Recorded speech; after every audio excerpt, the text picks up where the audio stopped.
that embassy. Okay.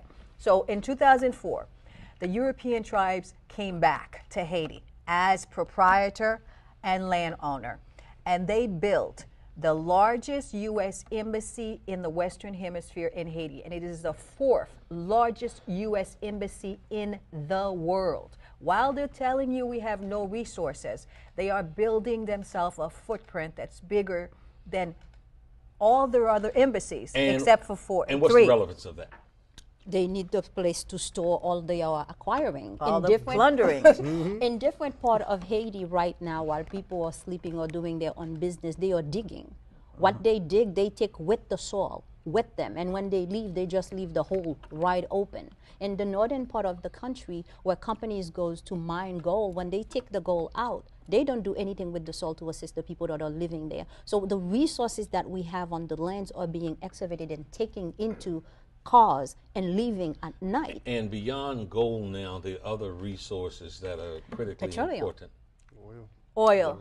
Haitian geologist says that Haiti's oil is bigger than Venezuela's oil, which has the biggest cachet.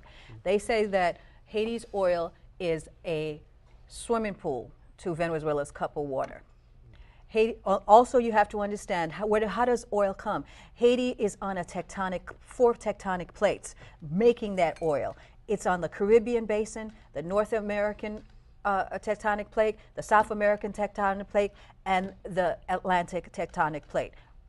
Massive oil, because that's how what's the same thing with the Middle East, okay? But another thing, Haiti has an extraterrestrial material that is found nowhere else in the world except South Africa, and it's the purest in Haiti. 65 million years ago, an asteroid landed in this space. We have an asteroid mountain in different places. We have mountains, they're made of asteroid. They use this asteroid because it's the remain of this asteroid that is so heat resistant that they use for spacecrafts. They have been, Professor Henry Vixamar of Haiti says 1 ton of Haiti's iridium. Iridium. I wanted to get to iridium that. is worth $45 billion. We have mountains of it. So what the UN occupation is that they put soldiers and private military contractors in UN uniforms. They're everywhere in Haiti, digging out the mountains. You can go to Haiti, and yes, you can see. Like I was in Haiti one time, and I saw 12 UN trucks with these black dirt, just going through. I'm like. So they literally, since 1986, with the fall of Duvalier, the U.S. military has been taking out Haiti's iridium.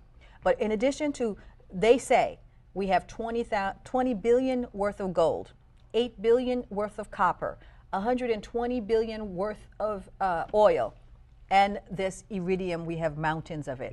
The United States is in Haiti because of its economic and strategic interests. We are also between Cuba and Venezuela. We're right in the middle, and strategically, they want that space. So right now, they have